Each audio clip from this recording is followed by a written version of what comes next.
আসসালামু আলাইকুম। Shimul memorial north south school and কলেজের পক্ষ থেকে অনলাইন ক্লাসে নবম শ্রেণীর সকল শিক্ষার্থীকে স্বাগতম।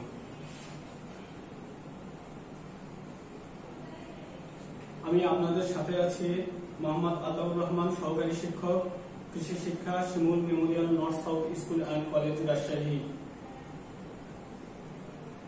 প্রিয় শিক্ষার্থী বন্ধুরা, আশা করি আপনারা বাসায় ভালো আছেন, সুস্থ আছেন। আমিও আল্লাহর রহমতে ভালো আছি। প্রিয় শিক্ষার্থী বন্ধুরা, আমরা বাসায় এই করোনার সংকটময় সময়ে আমরা ঘর থেকে বের হব না, সামাজিক দূরত্ব বজায় রাখবো এবং বেশি বেশি হাত ধুবো, প্রয়োজন ছাড়া ঘর থেকে বের হব না। প্রিয় শিক্ষার্থী বন্ধুরা, আজকের ক্লাস শেষে শিক্ষার্থীরা জানতে পারবে গৃহপালিত পশু পাখি পালন পদ্ধতির বিভিন্ন তথ্য সম্পর্কে।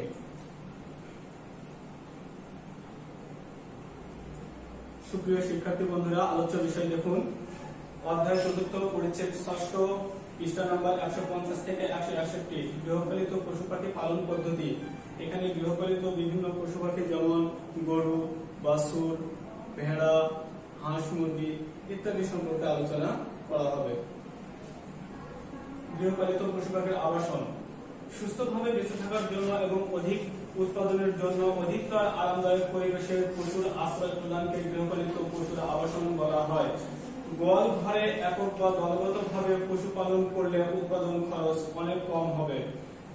প্রত্যেকটি প্রাণীরই একটি বাসস্থান লাগে, সেরকম ভাবে গৃহপালিত পশু পাখিকে সুস্থ এবং নিয়ম অনুযায়ী লালন পালন করতে গেলে তার পরিকল্পিত একটি বাসস্থানের প্রয়োজন। প্রিয় শিক্ষার্থী বন্ধুরা, গৃহপালিত পশু পাখির আবাসনের উদ্দেশ্য আমরা একটু জেনে নেই। যে আরামদায়ক পরিবেশ সৃষ্টি করতে হবে। গরু যে জায়গায় থাকবে সেই জায়গায় যেন আরাম পায়। পশুকে আশ্রয় এবং বিশ্রাম দিতে হবে।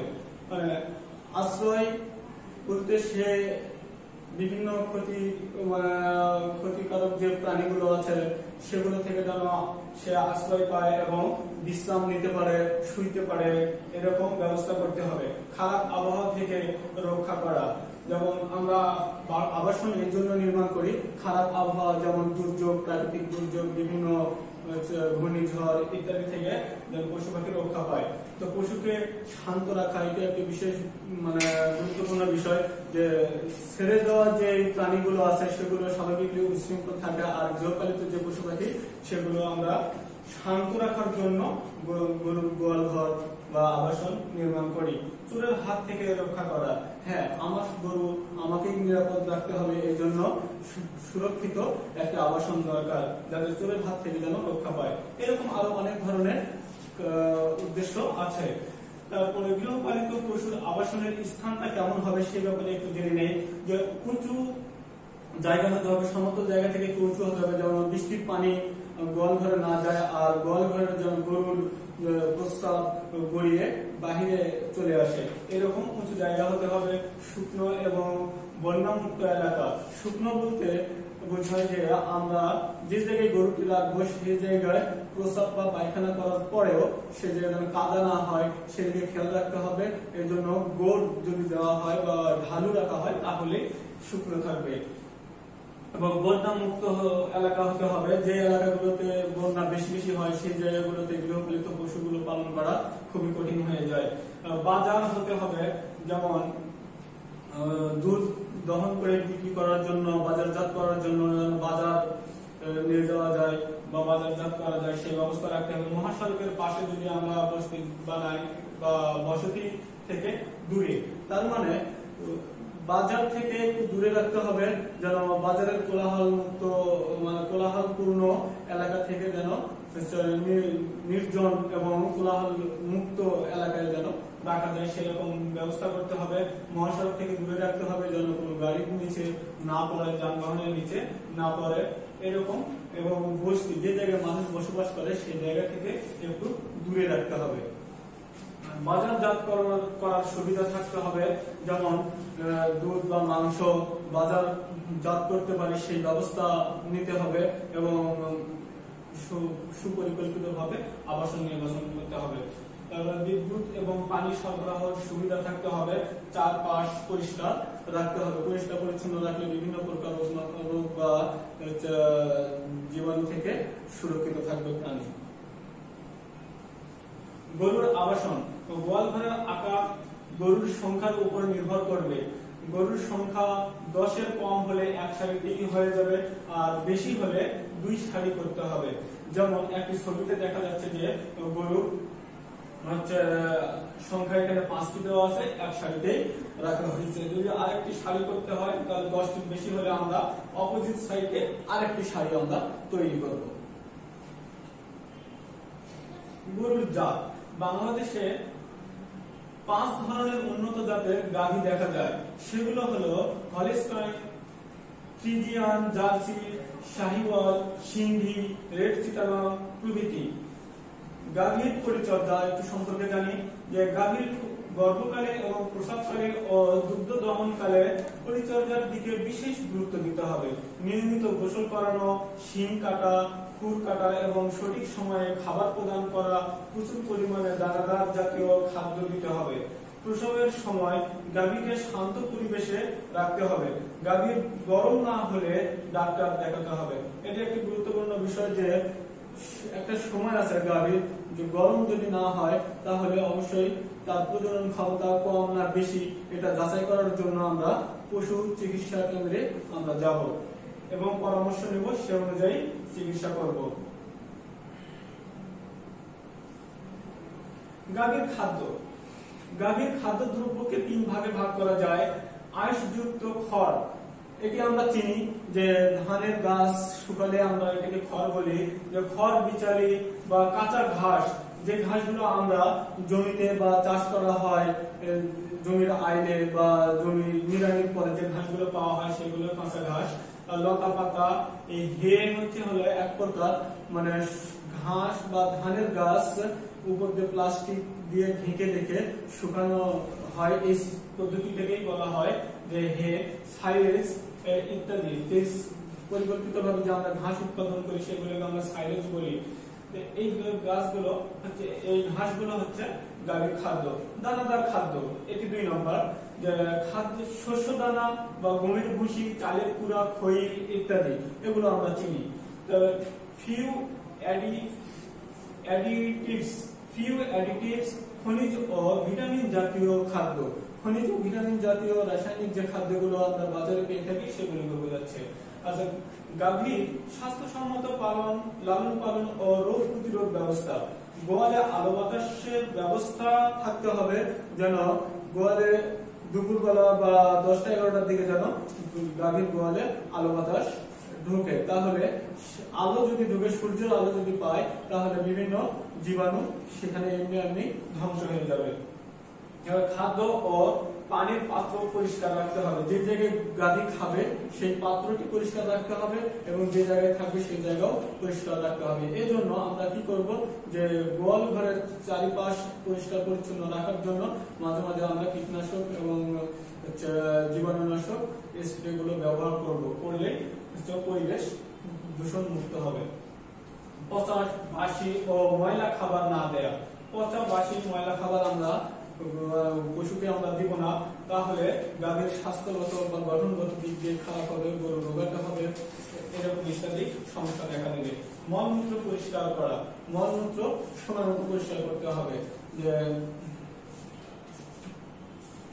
গরু প্রস্রাব পায়খানা করলো আমরা সাথে সাথে সেটা পরিষ্কার করার চেষ্টা করব। গরুর কিছু রোগ হয়ে থাকে, যেমন গলা ফোলা রোগ, খুরা রোগ, বাদলা রোগ, তরকা, রিন্ডাল পেটস বা মেস্টাইটিস ইত্যাদি রোগগুলো হয়ে থাকে। এই রোগগুলো থেকে মুক্তি পাওয়ার জন্য আমরা পশু হাসপাতাল থেকে আমরা পশু ডাক্তারের পরামর্শ নেব এবং ওষুধ নিয়ে আমরা চিকিৎসা করব। বাছুর পালন। গরু মহিষের শৈশবকালকে বাছুর বলে। সাধারণত জন্মের পর 1 বছরের বেশি বয়সের বাচ্চাকে বাছুর বলে। বাছুরের বাসস্থান সম্পর্কে একটু জেনে নেই যে দেশীয় জাতের বাছুরের জন্মকালীন গড় ওজন হবে 15 থেকে 20 কেজি। তার মানে 15 থেকে 20 কেজি দেশি গরুর জন্মের একটা জন্মের সময় ওজন হয়। আর উন্নত ও সংকর জাতের বাছুর হবে 25 থেকে 30 কেজি। প্রতিটি বড় বাছুরের জন্য 35 বর্গফুট জায়গার ভিত্তিতে বাসস্থান করতে হবে। 35 বর্গফুট, এই বিষয়টা খেয়াল রাখতে হবে। আমাদের উন্নত জাতের এবং সংকর জাতের বাছুর এখানে রাখা হয়েছে। এখানে 35 ফুট বর্গফুট জায়গা ফাঁকা রেখে একটা বাছুরের জায়গা করে দেওয়া আছে।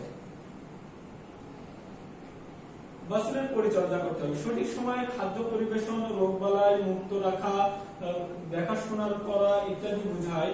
বাংলাদেশের বাছুরের আলাদা যত্ন নেওয়ার তেমন কোনো পরিকল্পনা নেই। এই জন্য গাভীর সঙ্গে বাছুরকে আমরা কি করে লালন পালন করি, কিন্তু বিদেশে এর পরিকল্পিতভাবে ব্যবস্থা নেওয়া আছে। বাছুর জন্মের পরবর্তী করণীয়, আমরা কি করবো, একটি বাছুর জন্ম হওয়ার সঙ্গে সঙ্গে আমরা তার মুখ পরিষ্কার করে দিব এবং গাভীর কাছে বাছুরটা রাখবো। কি জন্য রাখবো, যে গাভী তখন বাছুরকে চেটে চেটে বাছুরের গায়ে যে নেলসাগুলো থাকবে এগুলো মুছিয়ে দিবে এবং মুছতে মুছতে বাছুর শক্ত হয়ে যাবে এবং দাঁড়ানোর চেষ্টা করবে। তখন আমরা কি করব, যে দাঁড়ানোর চেষ্টা করে যখন দাঁড়াবে তখন বাঁটের কাছে নিয়ে গিয়ে আমরা বাছুরকে লাগাই দেবো, দুধ খাওয়ানো শেখাতে হবে। আমরা ট্যাগ নম্বর লাগানো, যে ট্যাগ নম্বর এই জন্য লাগানো হয়, এটি হচ্ছে দুই একটা গাভীর জন্য প্রয়োজন পড়ে না, কিন্তু খামারের জন্য এটি একটি গুরুত্বপূর্ণ বিষয়, যে বাছুরকে আলাদা করতে হবে এবং কোন বাছুর খাচ্ছে কিনা সেটা হিসাব রাখার জন্য এবং কোন গাভীর কোন বাছুর চিহ্নিত করার জন্য আমরা ট্যাগ ব্যবহার করি। মলমূত্র এবং বিছানা পরিষ্কার রাখা, মলমূত্র এবং বিছানা পরিষ্কার রাখতে হবে, কেননা বাছুর খুবই হালকা এবং সফট প্রকৃতির বাচ্চা হয়ে থাকে। আর এই কারণে বিভিন্ন মলমূত্র এবং বিছানা যদি অপরিষ্কার থাকে সহজে রোগ আক্রমণ করতে পারে। বাছুর সময় মতো ঘরে তুলতে হবে এবং বের করতে হবে। রোদ উঠলে বাছুরকে আমরা রোদে বের করব, আর সন্ধ্যা লাগার সাথে সাথে আমরা বাছুরকে গোয়ালে তুলবো। বাছুরের প্রাত্যহিক পর্যবেক্ষণ এবং রোগ চিকিৎসা করা, প্রাত্যহিক পর্যবেক্ষণ করতে হবে, কেননা বাছুর খাচ্ছে কিনা, বাছুর কতটুকু খাচ্ছে এই বিষয়গুলো দেখতে হবে এবং যদি কোনো সমস্যা হয় সে ব্যাপারে চিকিৎসা দ্রুত নিতে হবে। প্রিয় শিক্ষার্থী বন্ধুরা, আমরা বাছুর পালন সম্পর্কে জানলাম, এবার ভেড়া পালন সম্পর্কে জানি। ভেড়া একটি নিরীহ প্রাণী। এরা চারণ ঘাস খেতে পছন্দ করে, দলগতভাবে ঘুরে বেড়ায়, আর প্রজনন ক্ষমতা এদের অনেক বেশি। তো 15 মাসে 2 বার বাচ্চা দেয়। এরা শুধু ঘাস খেয়ে বেঁচে থাকতে পারে, ব্যবসায় লাভবান হওয়া যায়। এই ভেড়া ব্যবসা যারা করে তারা অল্প সময়ে অনেক লাভবান হয়। আর ভেড়ার পশম ও মাংসের জন্য পালন করা হয়। এর পশম দ্বারা কম্বল, শাল, সোয়েটার, জ্যাকেট ইত্যাদি তৈরি করা হয়। প্রিয় শিক্ষার্থী বন্ধুরা, বাসস্থান, ভেড়ার বাসস্থান তেমন গুরুত্ব নয়, সারাদিন মাঠে ঘুরে বেড়ায়, তবুও বাসস্থানের প্রয়োজন পড়ে, কেননা আশ্রয় নেওয়ার জন্য বিভিন্ন ক্ষতিকর প্রাণী থেকে বাঁচার জন্য আমরা ভেড়ার বাসস্থান করে থাকি। রাতে বিশ্রাম নেওয়ার জন্য আমরা বাসস্থান তৈরি করি। অন্য প্রাণীর হাত থেকে রক্ষা করা, যেমন আবার প্রাকৃতিক দুর্যোগ যেমন ঝড় বৃষ্টি থেকে রক্ষা করা, পশম কাটার জন্য, চোরের হাত থেকে রক্ষা করা ইত্যাদি কারণে আমরা ভেড়ার বাসস্থান নির্বাচন করি এবং বাসস্থান তৈরি করি। ভেড়ার ঘর 3 ধরনের হয়ে থাকে, উন্মুক্ত ঘর হয়, আধা উন্মুক্ত এবং আবদ্ধ ঘর। প্রিয় শিক্ষার্থী বন্ধুরা, ভেড়া কিভাবে পরিচর্যা করব? সঠিক সময়ে খাদ্য পরিবেশন করতে হবে, ভেড়া রোগ বালাই মুক্ত রাখতে হবে। এই জন্য আমরা কি করব, যে ভেড়ার গায়ে যেন পরজীবী না হয় এই জন্য চিরুনি করতে হবে, তারপরে দেখাশোনা করা ইত্যাদিকে বোঝায়। তো নিয়মিত ব্রাশ দিয়ে ভেড়ার পশম পরিষ্কার করতে হবে, মাঝে মাঝে পরজীবী নাশক ব্যবহার করতে হবে, তাহলে ভেড়া সুস্থ থাকবে। ভেড়ার খাদ্য সম্পর্কে একটু জানি। যে কোনো ধরনের খাদ্য খেয়ে এরা বেঁচে থাকতে পারে। বাচ্চা প্রসবের 1 মাস পূর্বে থেকেই 200 থেকে 250 গ্রাম দানাদার খাদ্য দিতে হবে। বাচ্চাকে 3 থেকে 4 দিন পর্যন্ত শাল দুধ পান করা শেখাতে হবে। ভেড়ার বাচ্চাকে আমরা 3 থেকে 4 দিন যেন শাল দুধ খেতে পারে সেই ব্যবস্থা করব। মল মূত্র এবং বিছানা পরিষ্কার করতে হবে। গরুর বাছুরের মতন ভেড়ার বাছুরও আমরা কি করব, মল মূত্র এবং বিছানা সঙ্গে সঙ্গে পরিষ্কার করার চেষ্টা করব। বাচ্চাকে সময় মতো ঘরে তোলা এবং বের করা, সময় মতো ঘরে তুলতে হবে, রোদ ওঠার সঙ্গে সঙ্গে আবার আমরা বের করব ঘর থেকে। বাচ্চাকে প্রাত্যহিক পর্যবেক্ষণ এবং রোগ চিকিৎসা, প্রাত্যহিক বাচ্চাকে দেখতে হবে যে গরুর বাছুরের মতনই বাচ্চা খাচ্ছে কিনা সেদিকে খেয়াল রাখতে হবে। তারপরে বাচ্চার গা টেম্পারেচার ঠিক আছে কিনা সেদিকে খেয়াল রাখতে হবে, সে অনুপাতে চিকিৎসা নিতে হবে। খুরা রোগ, ভেড়ার কিছু রোগ হয়ে থাকে, যেমন খুরা রোগ, বাগদা রোগ, তরকা, ইন্টারপেক্স, মেস্টাইটিস, কৃমি, পরজীবী ইত্যাদি রোগগুলো ভেড়ার হয়ে থাকে। তাহলে ভেড়ার এই সমস্ত রোগ দেখা দিলে আমরা পশু চিকিৎসা কেন্দ্রে গিয়ে আমরা পরামর্শ অনুযায়ী চিকিৎসা নেব। ভেড়ার আধা উন্মুক্ত ঘর, ভেড়ার আধা উন্মুক্ত ঘর বলতে একটা বাউন্ডারি থাকবে, বাউন্ডারির মাঝে একটি ছাউনি দেওয়া ঘর থাকবে। যখন বৃষ্টি বাদল আসবে বা প্রাকৃতিক দুর্যোগে ভেড়াকে রক্ষা করা যায় সেই জন্য এরকম ভাবে আধা উন্মুক্ত ঘর তৈরি করতে হবে। প্রিয় শিক্ষার্থী বন্ধুরা, এতক্ষণ আমরা ভেড়া পালন সম্পর্কে জানলাম, এবার আমরা হাঁস পালন পদ্ধতি সম্পর্কে জানবো। বাংলাদেশ নদীমাতৃক দেশ, এই দেশের আবহাওয়া এবং জলবায়ু হাঁস পালনের জন্য উপযোগী। হাঁস পালনের বিভিন্ন পদ্ধতি রয়েছে, যেমন উন্মুক্ত পদ্ধতি, অর্ধ আবদ্ধ পদ্ধতি, আবদ্ধ পদ্ধতি, ভাসমান পদ্ধতি। প্রিয় শিক্ষার্থী বন্ধুরা, এই 4 ধরনের পদ্ধতি সম্পর্কে আমরা একটু জানি। যে উন্মুক্ত পদ্ধতিতে হাঁস পালনের কিছু সুবিধা রয়েছে, যেমন শ্রমিক কম লাগে, এখানে খাদ্য কম লাগে, কেননা উন্মুক্ত ভাবে হাঁস ঘুরে বেড়ায়, সে নিজের খাদ্য কিছু খেয়ে নেয়, এই জন্য খাদ্য কম লাগে। বাসস্থান তৈরিতেও কম খরচ হয়, পরিবেশের সাথে অভিযোজন ভালো হয়, কেননা সে পরিষ্কার এবং দূষণমুক্ত পরিবেশে বিচরণ করতে পারে, বৃদ্ধি এবং উৎপাদনও ভালো হয়।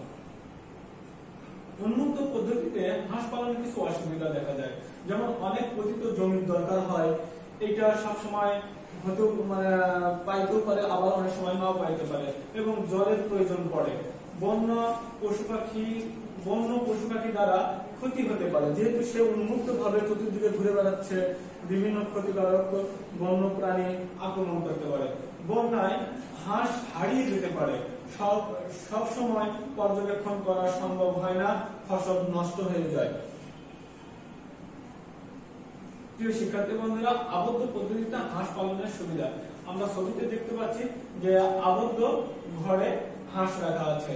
এখানে আবদ্ধ পদ্ধতিকে 2টি ভাগে ভাগ করা হয়েছে, মেঝে পদ্ধতি এবং ব্যাটারি বা খাঁচা পদ্ধতি। মেঝে পদ্ধতি হচ্ছে এই ছবিটি দেখা যাচ্ছে, আর খাঁচা বা ব্যাটারি পদ্ধতি হচ্ছে বাচ্চাদেরকে রাখা হয় যে খাঁচার মধ্যে, সেই খাঁচাকে বোঝানো হয়েছে। এখানে আবদ্ধ পদ্ধতিতে হাঁস পালনের কিছু সুবিধা আছে, যেমন খাদ্য সমভাবে খেতে পারে, গ্রহণ করতে পারে, সহজে রোগ প্রতিরোধ করা যায়, শ্রমিক কম লাগে, বন্য পশু পাখি হাঁসের ক্ষতি করতে পারে না, তারপর জায়গা কম লাগে, যেহেতু আবদ্ধ এখানে বিভিন্ন ধরনের ক্ষতিকারক প্রাণী থেকে সুরক্ষা থাকে। এবার আবদ্ধ পদ্ধতিতে হাঁস পালনের কিছু অসুবিধা দেখা যায়, যেমন খাবার বেশি মজুত করতে হয়, যেহেতু হাঁস বহিরাগত কোনো খাবার খেতে পারে না বা নিজে থেকে কোনো খাবার সে ধরতেও পারে না। আর ঘর নির্মাণ খরচ বেশি হয় এখানে, কেননা ঘরটাকে সুন্দরভাবে তৈরি করতে হবে যেন কোনো ক্ষতিকারক প্রাণী থেকে সুরক্ষা থাকে, সেদিকে খেয়াল রেখে ঘরকে মজবুতভাবে তৈরি করতে হয়। তবে মুক্ত আলো বাতাসের অভাব হয় এখানে, আর নিবিড় যত্ন নিতে হয়, কেননা একটু যত্ন নেওয়ার অবহেলা হলে হাঁস মারা যাওয়ার সম্ভাবনা বেশি, সাঁতার কাটার সুযোগ এখানে কম হয়। প্রিয় শিক্ষার্থী বন্ধুরা, অর্ধ আবদ্ধ পদ্ধতিতে হাঁস পালনের কিছু সুবিধা আছে, যেমন অর্ধ আবদ্ধ পদ্ধতির ছবিটা দেখে নিই, যে ঘেরা থাকবে, মাঝখানে পুকুর থাকতে পারে, কিন্তু পার যথেষ্ট পরিমাণ ওয়েট থাকতে হবে, যে পারে সবসময় হাঁস অবস্থান নিতে পারে এবং ইচ্ছা হলে পানিতে নামতে পারে, সেই ব্যবস্থা রাখতে হবে। এই পদ্ধতিটা হচ্ছে আবদ্ধ অর্ধ আবদ্ধ পদ্ধতি। এখানে হাঁস সাঁতার কাটতে পারে, দৈহিক বৃদ্ধি স্বাভাবিক থাকে, শ্রমিক কম লাগে, খাদ্য সমভাবে পায়। অর্ধ আবদ্ধ পদ্ধতিতে হাঁস পালনের কিছু অসুবিধা রয়েছে, যেমন খাবার মজুত করতে হয়, সবসময় খাবার মজুত করতে হবে, সে পানিতে খাবার পরিমাণ মতো নাও পেতে পারে বা নিজের থেকে কোনো খাবার না পাওয়ার সম্ভাবনা অনেক বেশি, যেহেতু একই পুকুরে দীর্ঘদিন ধরে হাঁস থাকলে কিছুদিন পরে সেই পুকুরে খাওয়ার আর কিছু থাকে না। এই জন্য খাবার মজুত করতে হবে, পালনের খরচ একটু বেশি হবে, আর সমভাবে খাদ্য নাও পেতে পারে, নিবিড় যত্ন নিতে হবে। এখানেও সঠিকভাবে পরিকল্পিতভাবে যত্ন যদি আমরা না নেই তাহলে হাঁসের বড় ধরনের ক্ষতি হতে পারে। শিক্ষার্থী বন্ধুরা, ভাসমান পদ্ধতিতে হাঁস পালনের সুবিধা। হাঁস এখানে সাঁতার কাটতে পারে, তারপর দৈহিক বৃদ্ধি স্বাভাবিক থাকে, শ্রমিক কম লাগে, খাদ্যের কমতি হয় না, নির্মাণ কাজের খরচ একটু বেশি হয়। যেহেতু ছবির মধ্যে আমরা দেখতে পাচ্ছি যে কিছু ড্রাম নিচে ব্যবস্থা করা আছে আর ড্রামের উপরে ঘর নির্মাণ করা হয়েছে। এই ঘরটি বানাতে অনেক খরচ হয়, আবার পানি এখানে যত বৃদ্ধি পাক না কেন ভাসমান পদ্ধতিতে ঘর কখনো ডুববে না, হাঁস এখানে নিরাপদভাবেই থাকতে পারবে। হাঁসের রোগ ব্যাধির প্রতিরোধ এবং দমন, পরিষ্কার পরিবেশে রাখতে হবে, এটি একটি গুরুত্বপূর্ণ বিষয়। সব সময় মতো টিকা দিতে হবে। সময় মতো যদি আমরা টিকা না দিই তাহলে বিভিন্ন ধরনের ভাইরাস আক্রান্ত হতে পারে, রোগে আক্রান্ত হতে পারে। কৃমিনাশক খাওয়াতে হবে, নিবিড় যত্ন নিতে হবে। হাঁসের কিছু রোগ বালাই হয়ে থাকে, যেমন ডাক প্লেগ, কলেরা, পরজীবী রোগে আক্রান্ত হয়। এরকম ধরনের রোগে আক্রান্ত হলে আমরা চিকিৎসকের পরামর্শ নিব। প্রিয় শিক্ষার্থী বন্ধুরা, আজকের ক্লাসে যে সকল প্রশ্নগুলো হয়ে থাকে সেই প্রশ্নগুলো একটু জেনে নেই। আজকে এ পর্যন্তই ক্লাস। তো প্রশ্ন নম্বর 1, যে ক, বাছুরের ট্যাগ নম্বর লাগানো হয় কেন? বাছুরের ট্যাগ নম্বর লাগানো হয় বাছুরকে সহজে চেনা যায় না, বাছুরকে আলাদা করা যায় এবং বাছুরের যত্ন নেওয়ার সুবিধার্থে আমরা বাছুরের ট্যাগ নম্বর লাগাই। ভেড়া 15 মাসে কতবার বাচ্চা দেয়? ভেড়া 15 মাসে 2 বার বাচ্চা দেয়। আবদ্ধ পদ্ধতি কত ধরনের হয়? আবদ্ধ পদ্ধতি 2 ধরনের হয়ে থাকে। ডাক প্লেগ রোগ কোন প্রাণীর হয়? ডাক প্লেগ রোগ হাঁসের হয়। প্রিয় শিক্ষার্থী বন্ধুরা, আগামী দিন উক্ত অংশের উপরে টপ ক্লাস নেওয়া হবে। পড়া 4th অধ্যায় 6ষ্ঠ পরিচ্ছেদ। উক্ত অংশ বাসায় যথাযথভাবে চর্চা করার জন্য নির্দেশনা প্রদান করা হলো। তোমরা অবশ্যই ভালোভাবে পড়বে এবং আগামী দিনের অনলাইন ক্লাস দেখার আমন্ত্রণ জানিয়ে আমি আজকে এখানেই শেষ করছি। ধন্যবাদ। সবাই ভালো থাকবেন, সুস্থ থাকবেন, স্বাস্থ্যবিধি মেনে চলবেন, সুস্বাস্থ্য কামনা করে আজকে এখানেই শেষ করছি। ধন্যবাদ। আসসালামু আলাইকুম ওয়া রাহমাতুল্লাহ।